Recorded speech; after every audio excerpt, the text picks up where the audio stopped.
합니다. 갑자기 방송사고가 생겼습니다. 이게 확인을 미처 못하고 이거 우리 영상 보내는 걸 휴대폰 이용해서 하고 있는데 배터리가 다 끝나가는 걸 모르고 확인을 미처 못하고 방송을 시작하는 바람에 중간에 배터리가 다 끝나서 중간에 끊기고 말았습니다. 어디까지 하고 이 방송이 끝났는지 모르겠네요. 계속 진행을 하겠습니다. 결국 325년 니케아 공의회 또 451년 칼케돈 공의회를 통해서 예수님은 하나님의 아들이시다. 자연인 우리 역사의 한 인물이었던 이 예수님이 하나님의 아들이시다. 이게 우리 기독교의 확정된 교리로 공포가 된 겁니다. 근데 그 교리가 확정되게 뒷받침했던 제일 강력한 근거가 되는 본문 말씀이 우리가 지금 다루고 있는 이 요한복음 5장 말씀이라는 거죠. 그러나 사실 교리적으로 확정이 되었다, 이것만으로 끝난 거는 아니다 하는 게 중요한 겁니다. 왜냐하면 이게 우리가 기독교인이라고 그래도 계속해서 강하게 도전받고 있는 믿음의 내용, 다시 말하면 교회 다니는 사람으로서도 의심하고, 그냥 그 무슬림이 생각하는 것처럼, 유대교인들이 생각하는 것처럼 그 정도의 차원이면 좀 마음이 편한데, 교회가 가르치는 것처럼 예수님은 하나님이시다, 예수님이 하나님의 아들이시다, 이거 받아들이는 건 쉽지가 않다 하는 게 문제가 되는 거죠. 폴 밀러라고 하는 사람이 우리 사이를 거닐던 사랑, 이런 제목의 책을 썼거든요. 그 안에 나오는 예화로 등장한 내용입니다. 자기 성장 세미나를 인도하던 강사가 있어요. 그 강사가 칠판에 이렇게 썼습니다. 나 혼자서는 아무것도 하지 않는다. 아버지께서 하시는 것을 나는 그대로 보고 할 뿐이다. 여러분, 이렇게 말한 사람이 어떤 사람인지 한번 분석해 보시죠. 그 앉아있는 세미나 참가자들에게 그렇게 얘기를 했다는 거죠. 그러니까 참석자들 중에 이런 반응들이 나왔습니다. 상당히 약한 사람 같은데요, 아주 무력한 사람 아닙니까? 또 그 사람 자기 주관이 없는 사람, 주체성이 없는 사람이로군요. 아버지가 하는 대로 따라 한다니까. 또 어떤 사람은 이런 사람이 아기가 아니라 어른이라고 그러면 이런 사람은 아버지에게서 독립하는 그런 방법을 배워야 될 사람 같아요. 또 어떤 사람은 그거 어린애 아니에요, 어린애 얘기지. 또 어떤 사람 그 사람 상당히 좀 문제가, 성격적으로 결함이 있을 정도로 의존적인 사람 아니에요, 이런 반응들을 보였다는 거죠. 참석자들이 쭉 얘기하는 걸 다 듣고 난 다음에 강사가 뭐라고 그러는 거 아니? 사실 이 말씀을 하신 사람이 예수님입니다, 이렇게 일러줬다는 거죠. 이렇게 예수님의 이 말씀은 선뜻 우리로서는 받아들이기가 쉽지 않은, 그래서 아무리 교리가 그렇게 확정이 됐다고 해도 이 말씀을 받아들인다는 게 우리에게 딜레마가 되는 그런 내용이라는 겁니다. 근데 문제는 이거를 받아들이는 게 기독교인이 된다는 거거든요. 그러니까 기독교의 아주 핵심적인 그런 내용이라고 하는 겁니다. 그럼 이 내용을 우리가 어떻게 받아들여야 되겠느냐 하는 게 우리에게 숙제가 되는 거죠. 자, 이제 자기를 신문하는 유대인들에게 주님이 뭐라고 대답하셨는가 하니? 아무것도 나는 스스로 할 수가 없다 그러셔요. 19절 말씀 보면, 그러므로 예수께서 그들에게 이르시되 내가 진실로 진실로 너희에게 이르노니, 여기 성경을 읽다가 보면 진실로 진실로 이런 그 단어들이 나오는 경우가 여러 번 있잖아요. 이 단어가 나오면 예수님이 아주 진실이라고 하는 걸 강조하시는 거로구나 하고 그 내용을 다시 읽어볼 필요가 있습니다. 여기 지금 내가 진실로 진실로 너희에게 이르노니 아들이 아버지께서 하시는 일을 보지 않고는 아무것도 스스로 할 수 없나니 아버지께서 행하시는 그것을 아들도 그와 같이 행하느니라, 그렇게 말씀했고요. 오늘 30절 말씀에도 본문 말씀되는 30절도 그렇죠. 내가 아무것도 스스로 할 수 없노라. 듣는 대로 심판하노니 나는 나의 뜻대로 하려 하지 않고 나를 보내신 이의 뜻대로 하려 함으로 내 심판은 의로우니라. 당신이 심판하는데 자기 주관은 하나도 없다는 거예요. 아버지께서 하시는 대로만 한다는 거예요. 그러니까 당신의 행동, 당신의 말씀 모두가 하나님 시키는 대로 한다. 근데 그거는요, 그 말씀은 의존적인 존재가 된다, 그런 얘기가 아니고, 예수님이 지금 말씀하시는 거는 사람들이 생각하는 것처럼 그렇게 자기 주장이 없고 자기 뭐 뜻이 없고 이런 얘기가 아니고요. 당신은 하늘 아버지와 완전히 일치된 관계에서부터 나오는 말씀이요 주장이다 하는 겁니다. 이 말씀을 유대인들은 오해를 한 거죠. 잘못 받아들인 거예요. 예수님이 마치 하나님과 자기가 대등한 존재다, 그런 의미로 받았던 겁니다. 그리고 신성모독이라고 여긴 게 당연하고, 그래서 흥분하는 게 당연하죠. 그러나 주님께서 하신 말씀은 대등한 존재다, 그런 말씀이 아니고요. 당신이 아버지에게 철저히 의존되어 있는 존재다. 100% 아버지의 뜻을 당신이 받아서 말씀도 하시고 행동도 하시는 거다, 그런 의미를 사용하신 거예요. 그렇다고 이걸 무슨 종속적인 개념으로 받아들여서도 안 되는 말씀입니다. 20절 말씀 보면 아버지께서 아들을 사랑하사 자기가 행하시는 것을 다 아들에게 보이시고 또 그보다 더 큰 일을 보이사 너희로 놀랍게 여기게 하시리라, 그렇게 말씀했거든요. 사람의 관계에서는요 100% 우리는 완전히 하나다 이런 건 없어요. 아무리 가까운 친구도 다 자기의 주관이 조금씩은 있고요. 부부지간에도 그렇고. 여러분 요새 어떠신가요? 자식들하고는 어떠세요? 자식도 어려서도 그렇지만, 어려서도 지고집대로 하려고 그러지만 나중에 머리가 커지잖아요. 그럼 주관이 뚜렷하지요. 그냥 뭐 부모를 뭐 그냥 긍휼히 여겨서 상대해 줄 뿐, 그게 진짜 뭐 아버지하고 자식이 딱 하나가 된다, 그런 건 기대할 수도 없는 것 아닙니까? 그런데 예수님하고 하나님과의 관계는 그런 빈틈이라고 하는 거 하나도 없는 완전히 합일된 상태다. 그러니까 아들로서 아버지와 누리는 사랑의 관계가 깊은 일치에서부터 나온 것이다. 깊은 친교에서부터 나온 것이다. 그런 의미. 이 사랑의 관계가 아버지를 그대로 따라가게 했다는 거죠. 그래서 21절 보면 죽은 자를 살리시는 것도 아버지가 행하시는 대로 했고요. 심판하는 것, 22절 보면 심판의 권한을 가지시는 것도 아버지 그대로 가니까 되는 거고요. 또 26절 보면 아버지 안에 있는 생명도 당신이 가지셨다, 이렇게 말씀하신 겁니다. 이 사실을 강조하시려고 거듭 19절, 24절, 25절에 거듭 등장하는 게 진실로. 이 분명한 확신 때문에 나는 아버지와 완전히 합일체다 하는 그 확신 때문에 놀라운 주장을 펼치시는 겁니다. 8장 29절 보면 나를 보내시니가 나와 함께 하시도다. 나는 항상 그가 기뻐하시는 일을 행함으로 나를 혼자 두지 아니하셨느니라 그랬고요. 14장 9절에도 보면 예수께서 이르시되 빌립아 내가 이렇게 오래 너희와 함께 있을 때 네가 나를 알지 못하느냐? 나를 본 자는 아버지를 보았거늘 어찌하여 아버지를 보이라 하느냐? 이렇게 말씀하신 겁니다. 여러분, 구약 성경에 하나님에 대해서 설명을 하는데요, 하나님께만 있는 독특한 권한이 있습니다. 그게 세 가지예요.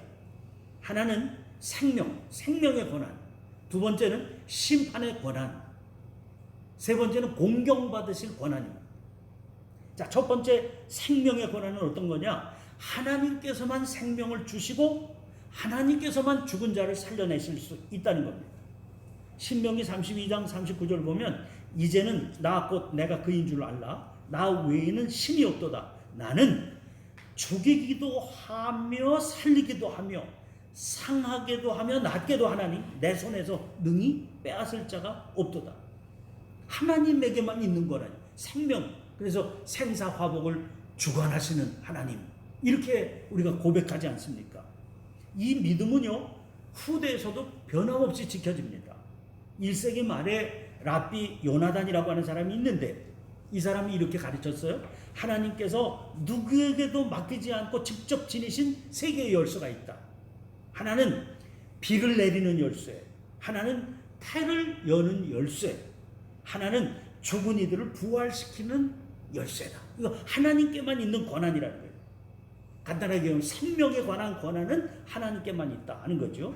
여기에서 하나님의 종으로서 엘리야의 경우는 특별한 예외로 취급하고 있는데, 문제는 예수님께서 당신이 엘리야를 훨씬 뛰어넘는 분이다, 이렇게 말씀했다는 거예요. 자기가 원하는 자들을 살리시는 권한을 갖고 있다, 이렇게 얘기했다는 거예요. 그렇게 유대인들로서는 저런 얘기를 하는 자는 도저히 살려둘 수가 없다. 저렇게 오만망자하게 하나님께만 있는 권한을 자기가 갖고 있다 얘기하는 걸 살려둘 수 없다 하는 게 당연했던 거로 보입니다. 또 하나는 하나님께만 있는 권한, 심판의 권한이에요. 심판은 하나님의 고유한 권한으로 받아들여졌습니다. 사무엘상서 2장 10절 말씀 보면 여호와를 대적하는 자는 산산이 깨어질 것이라, 하늘에서 우레로 그들을 치시리로다. 여호와께서 땅 끝까지 심판을 내리시고 자기 왕에게 힘을 주시며 자기의 기름 부음을 받은 자의 뿔을 높이시리로다 하니라. 그랬어요. 이건 역대하서 20장 12절, 시편 7편 7절 여러 군데서 이런 주장이 나옵니다. 그런데 주님이 뭐라고 그러셔요? 하나님께서 당신에게 심판의 권한을 맡기셨다는 거예요. 5장 22절. 그러니까 유대인들이 이걸 살려둘 수가 없는 거죠. 예수님께서 그걸 또 모르셨겠습니까? 이런 얘기를 하면 유대인들이 가만두지 않을 거다 아시면서도 그렇게 주장을 하셨다는 게 중요한 겁니다. 또 세 번째 하나님께만 있는 권한은 공경받으실 권한이라고 그랬잖아요. 하나님께서만 인간에게 공경을 받으시는 분입니다. 말라기서 1장 6절 보면 내 이름을 멸시하는 제사장들아, 나 만군의 여호와가 너희에게 이르기를 아들은 그 아버지를, 종은 그 주인을 공경하나니 내가 아버지일진데 나를 공경함이 어디 있느냐? 내가 주인일진데 나를 두려워함이 어디 있느냐 하나 너희는 이르기를 우리가 어떻게 주의 이름을 멸시하였나이까 하는도다, 이랬거든. 그런데 예수님이 뭐라고 그러셔요? 당신이 하나님 아버지처럼 공경받아야 마땅한 분이다, 그렇게 스스로 주장을 하신 거예요. 23절, 5장 23절 말씀 보면 이는 모든 사람으로 아버지를 공경하는 것 같이 아들을 공경하게 하려 하십니다. 당신을 공경하게 하려 하셨다는 거예요. 하나님께서 아들을 공경하지 아니하는 자는 그를 보내신 아버지도 공경하지 아니하는. 무슨 말씀입니까? 너희들이 하나님만 공경받으시는 분이라고 그랬는데 나를 무시하고 나를 공경하지 않으면 하나님도 공경하지 않는 거야. 이런 말씀을, 이게 용납되는 주장이겠느냐고요, 그 당시에. 자, 당신에게 생명을 주시고 또 죽은 자를 살리는 권한을 주시고 심판하는 권한을 위임하신 것도 모든 사람들이 아버지를 공경하듯이 아들도 공경하게 하기 위해서 그런 권한을 주셨다, 이렇게 주장을 하고 있는 겁니다. 여러분, 그런데 이 사실이 왜 그렇게 중요한 거예요? 왜 예수님께서 양보할 수 없고 이 주장 때문에 당신이 십자가에 매달려 핍박받고 돌아가실 수도 있다 하는 걸 알면서도 양보하실 수 없었던 거냐? 그 이유가 24절에 나옵니다. 이런 말씀이에요.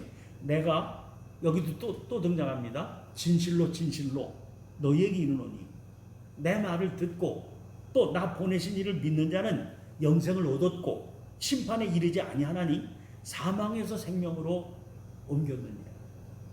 여러분, 하나님이 유일한 신이시다, 이렇게 믿는 것만 갖고는 안 된다는 거예요.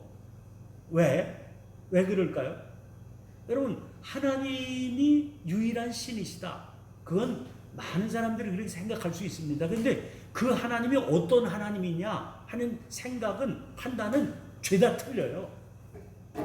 종교마다 다 하나님을 믿는다고 그러지 않습니까? 천지의 주제이신 하나님을 우리도 믿는다고 그래요. 또 꼭 구체적으로 성경에 등장하는 그런 하나님이 아니더라도요, 아주 초기부터 사람들이 신을 믿어요. 근데 문제는 그 믿는다는 신이 어떤 신이냐, 이게 중요한 거죠. 우리는 하나님을 만나본 사람이 없잖아요. 하나님을 본 사람은 죽는다고 그랬잖아요. 하나님을 아는 사람이 없습니다. 그러니까 다 제각각 하나님을 믿는 거지 정확하게 이 하나님 그렇게 통일된 게 없어요. 그런데 기독교가 고백하는 하나님은 어떤 하나님이시냐? 예수님을 통해서 만난 그 하나님. 그게 중요한 거예요. 그래서 이건 양보할 수가 없는 겁니다. 나를 본 자는 아버지를 보았고, 그러니까 예수님은 계시된 하나님이세요. 그리고 예수님의 말씀이 하나님의 말씀이에요. 예수님의 하신 행동, 예수님이 보이신 성품, 예수님이 드러내신 행위, 이런 것들이 바로 하나님이 행하시는 행위요, 말씀이요, 생각이요, 마음이다. 여기서 벗어나는 것은 우리가 고백하는 그 하나님이 아닌 거예요. 자기들 맛대로 고백하는 하나님일 수는 있어도 우리가 믿는 그 하나님은 아니다 하는 겁니다. 여러분, 진실로 그랬잖아요. 특별히 강조하실 내용을 의미하는 겁니다. 한치의 의심도 갖지 말아야 된다. 기독교인이 된다는 거는요, 기독교인이 된다는 건 바로 이 사실을 받아들이는 겁니다. 거부감 없이 받아들이는 거예요. 아, 예수님이 이렇게 말씀하셨으니까 그 말씀이 하나님의 말씀이로구나. 내가 믿는 하나님은 저런 하나님이로구나. 예수님이 보이신 그 사랑과 자비와 긍휼의 행동, 그게 하나님의 모습이로구나. 그러니까 나는 거기서 벗어나지 말아야지. 이런 거죠. 그게 흔들리면은요, 주관적인 하나님으로 전락해버리면 사람의 육정에 의해서 만들어진 하나님. 그래서 도킨슨이라고 하는 사람이 그 만들어진 하나님 얘기하는데 그런 개념이에요. 그런 하나님이 얼마든지 많이 있습니다. 우리는 그런 하나님이 아니라 예수님을 통해서 계시된 그 하나님을 믿는 겁니다. 그러니까 예수님이 이 사실 때문에 십자가를 향해 가는 줄 아시면서도 양보할 수 없이 강조하신 거예요. 왜? 여기만 구원이 있으니까. 당신의 말을 듣고 당신 보내신 분을 믿는 이들에게는 영원한 생명이 주어졌다. 그리고 그들만 심판을 받지 아니한다. 말씀하시기를 그는 이미 죽음에서 생명으로 넘어갔다는 거예요. 이 사실을 믿었기 때문에. 시대가 현재 완료형이거든요.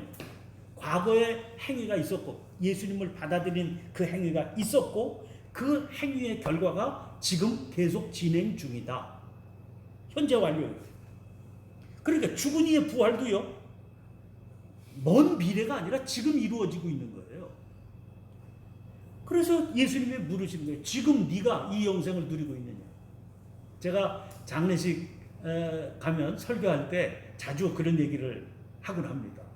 근데 목회를 하다 보니까요, 이제 사람이 그 교회 다니던 사람 뭐 아니던 사람 뭐 있잖아요. 그 세상 떠난단 말이에요.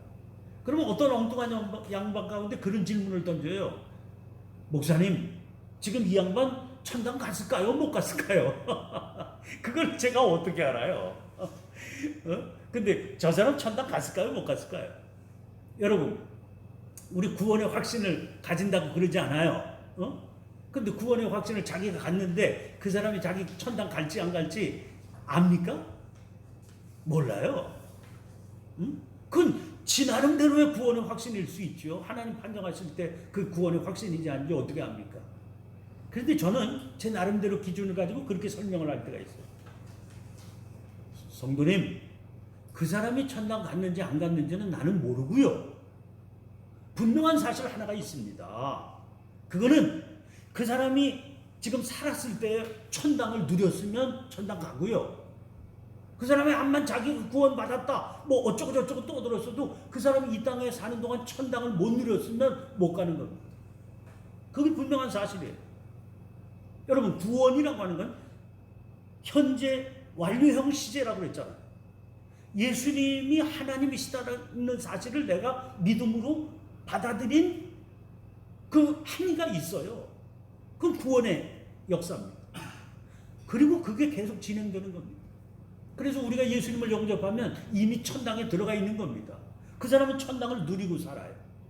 뭐 육신을 입고 있으니까 때로는 낙심도 되고 때로는 뭐 염려도 하고 여러 가지 형태들이 나타날 수 완벽하지는 않아요. 근데 이미 천당은 그 안에 이루어져 있는 겁니다. 그리고 그 삶이 육신의 생명과 관계없이 연장되는 거예요. 죽음 이후에까지. 이게 우리들의 고백인 겁니다. 그러니까 그 사람 자신 안에 그 천당이 이루어졌느냐 하는 게 중요합니다. 그 천당은 어떻게 이루어져요? 예수님의 삶이, 예수님의 모습이 그게 계시된 하나님이시다. 이렇게 고백해야 돼요. 이건 우리가 넘어가야 될 문제입니다. 자기 나름대로의 신관에 흘러서 오염되지 않으려면요 방법은 이것밖에 없어요. 그게 구원이 유일하게 예수 그리스도 안에서만 이루어진다고 하는 의미라는 거예요. 그래서 우리 스스로 물어봐야 돼요. 우리가 지금 이 영생을 누리고 있느냐? 주님께서 하나님의 아들이심을 온전히 믿을 때만 이 믿음이 가능한 거기 때문에 내 안에 이 믿음의 딜레마가 극복이 되어 있느냐 하는 걸 물어봐야 돼요. 우리의 구원은요 우리의 기분에 의해서 이루어지는 게 아닙니다. 또 우리의 마음 상태에 의해서 이루어지는 것도 아니에요. 뭐 자기가 그렇다고 그러니까 그런 것도 아닙니다. 이거는 성경에 계시된 거요. 그 계시된 그리스도의 모습을 통해서 이루어지는 거기 때문에 그렇습니다. 자, 17절부터 30절까지 그 말씀은 만약에 우리가 믿음의 눈으로 이 말씀을 받아들이지 않는다면 이건 황당무계한 사기꾼의 주장에 불과한 겁니다. 여러분 우리의 믿음이 정상적이 아니면은요 우리는 사기당하고 있는 거예요. 그러니까 신앙이 보수적이고 열정적이었던 유대교 지도자들의 분노와 사리를 우리가 이해할 수 있는 겁니다. 왜?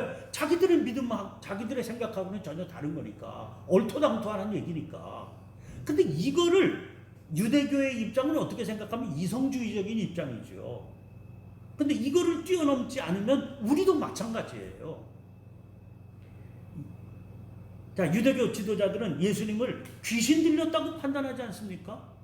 바알의 우두머리라고 주장하지 않습니까? 여러분 우리가 예수님이 하나님이시다, 하나님의 아들이시다 하는 사실을 받아들이지 않으면 그들의 판단, 그들의 증오 충분히 이해할 만한 거예요. 근데 문제는 교회 2000년 역사가 이 갈등의 계속이라는 겁니다. 이 믿음 때문에 수많은 사람들이 자기 목숨을 던졌어요. 이 어처구니 없는 주장을 받아들여서 목숨하고 바꾼 겁니다. 순교의 길을 갔다는 게 바로 그 사실 아닙니까? 무슨 얘기입니까? 적당히 설 수 있는 중간지대가 없다는 거예요. 이걸 받아들이면 기독교인이 되는 거고 이게 납득이 안 된다 그러면 우리는 기독교인이 아닌 겁니다. 교회 다니거나 세례 받았거나 충성을 하거나 뭐 그것과 관계없는 문제가 되는 거죠. 그러면 우리가 예수님의 이 가르침을 어떻게 받아들일 수 있느냐 이게 관건이 되는 거죠. 예수님의 가르침, 예수님의 행동 안에 하나님의 모습이 온전히 드러났다. 다른 데 쳐다볼 필요가 없어요. 예수님만 따라가면 되는 겁니다. 그러면 하나님이 이끄시는 대로 우리는 살고 있는 겁니다. 영생을 얻었고 이미 이루어진 거예요. 천국이 우리 안에 있는 겁니다. 요한복음 14장 9절에 예수께서 이르실 때 빌립아 내가 이렇게 오래 너희와 함께 있을 때 내가 나를 알지 못하느냐? 나를 본 자는 아버지를 보았거늘 어찌하여 아버지를 보이라 하느냐? 흔들릴 필요가 없어요. 의심할 것도 없습니다. 우리는 예수님의 말씀 따라 예수님의 마음을 닮아 예수님이 가신 그 길을 가기만 하면 되는 거예요. 진실로 이것으로 충분합니다. 나는 하나님을 봤습니다. 이렇게 고백할 수 있어야 그걸 그리스도인이 됐다. 기독교인의 삶을 살고 있다. 기독교인의 고백을 가지고 있는 거다. 하나님을 제대로 믿고 있다. 구원받았다. 이렇게 고백하게 되는 거예요. 자, 어떠신가요? 지금까지도 어떤 우리 신앙생활의 혼미함이나 이 넘어서야 할 경계선 언저리에서 흔들리는 그런 경우가 혹시 없으신지 모르겠습니다. 오늘 이 말씀을 다시 깊이 상고하면서 우리의 믿음을 더 선명하게 붙들고 나갈 수 있는 우리 모두가 될 수 있기를 축원합니다. 기도하겠습니다. 하나님 아버지 감사합니다. 예수님이야말로 진실로 진실로 하나님의 아들이시고 계시된 하나님이시라. 우리는 예수님 안에서 하나님을 믿게 되고 하나님을 알게 되고 하나님을 따르게 되는 것을 깨닫게 해 주시옵소서. 이 믿음의 딜레마를 주님의 은총 가운데 잘 극복하고 진실한 믿음, 십자가의 보배로운 피로 말미암아 구원받는 그런 복된 역사가 우리 안에 차고 흘러 넘치게 해 주시옵소서. 이 땅에 두 발 딛고 사는 동안 천국을 누리게 해 주시고 이 천국의 영생의 삶이 육신의 생명과 관계없이 계속 이어져가는 천국의 백성들로 삼아 주시옵소서. 감사를 드리며 예수님 이름으로 기도하옵나이다. 아멘. 아멘.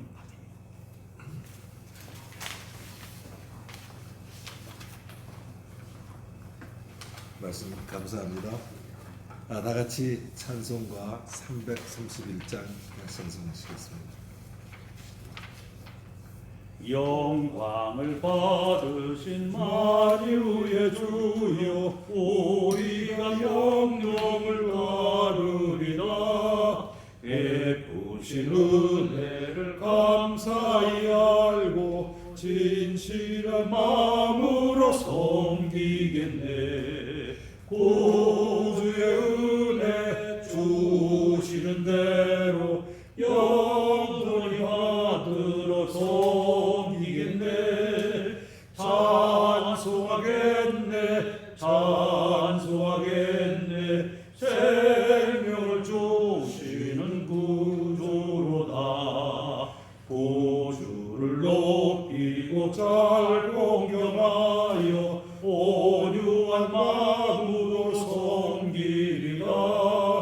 주 예수 안에서 즐거워하며 충성을 다하여 섬기겠네. 구주의 은혜 주시는 대로 영원히 받들어 섬기겠네. 찬송하겠네. 찬송하겠네. 생명을 주시는 구주로다. 예수를 믿고서 늘 사랑하여 참 기쁜 마음으로 섬기리라.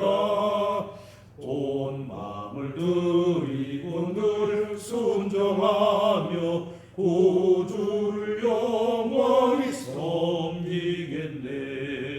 구주의 은혜 주시는 대로 영원히 받들어 섬기겠네. 찬송하겠네. 찬송하겠네. 생명을 주시는 구주로다. 구자 목사님 나오셔서 축도해 주시겠습니다.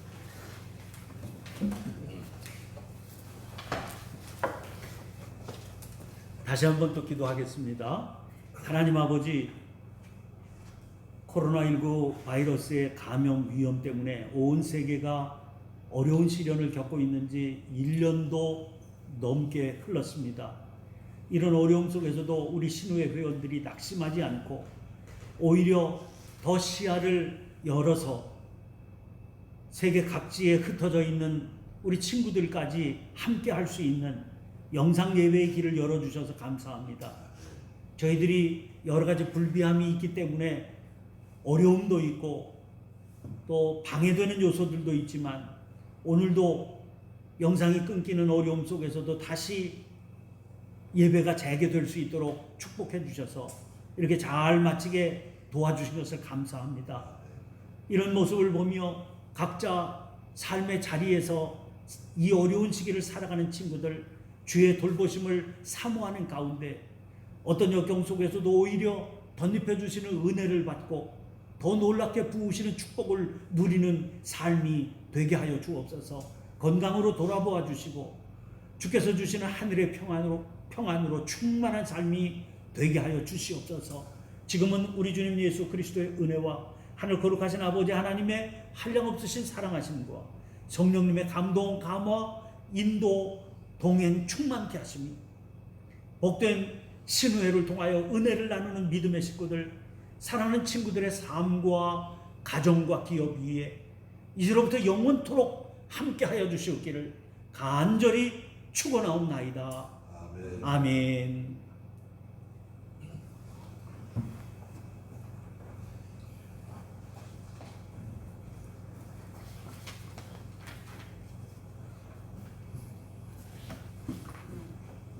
안녕하셨습니까? 보니까 벌써 금년도 상반기를 마감하는 예배를 드렸네요. 정말 참 세월이 뉴스 같다 그러더니 그 이제 벌써 여름입니다. 저희가 이거 원래 제가 이제 그 지지난해 12월 달에 그 신호회 회장 이렇게 저걸 맡고 나서 1년에 2번 상반기 결산하는 모임을 이제 우리 신호회 전임 회장들 중심으로 해서 상반기를 결산하고 하반기 이제 그 우리 일정을 이제 결정하고 이렇게 하고 또 연말에 1년을 갖다 마감하는 회의를 전임 회장들 중심으로 해서 이제 결정하기로 했었는데 이게 이제 금년에는 한 번도 못했습니다만은 이 우리가 영상 예배를 이렇게 하자고 해서 결정한 게 지난해 그러니까 상반기를 결산하는 우리 그 전임 회장들 모임에서 이게 이렇게 예배도 못하고 이렇게 세월을 보내야 되느냐 이렇게 방법이 뭐냐 의견을 나누다가 나온 게 영상 예배예요. 사실 그 영상 예배를 어떻게 해야 되는지도 아무런 그 적어도 없었고 단지 이거 이런 거 해도 되는 거 아니냐 이것만 가지고 그냥 시작을 한 겁니다. 그래서 이제 7월 달부터 시작을 해서 8월 달부터 시작을 해서 지금 이제 11번째 영상 예배를 드렸습니다. 다음 7월 달 예배면 저희가 이제 영상 예배를 갖다 12번째 1년을 이제 드리는 날이 됩니다. 정말 참 무슨 처음에 시작할 때는 70 노인들이 뭐 오만 실수를 다 하고 뭐 이 저 카메라 앞에 앉아서 뭐 어떻게 해야 될지 모르고 우왕좌왕했었는데 한 11번 하다 보니까 오늘같이 이렇게 뭐 잠깐 김수정 장로가 뭐 실수를 엄청나게 해가지고 이 끊기도 했는데 뭐 별 당황하지도 않고 불과 몇 분 사이에 후닥닥 고쳤어요. 이게 정말 이렇게 제가 이렇게 보니까 야, 이 노인네들이 대단하구나. 나이 먹었다고 해서 뭐 괜히 뭐 이렇게 할 게 아니구나. 금방 다 하는구나. 정말 아까 그렇게 금방 다시 이렇게 시작하는 거 보고 어떤 새로운 희망 같은 걸 갖다가 볼 수 있었습니다.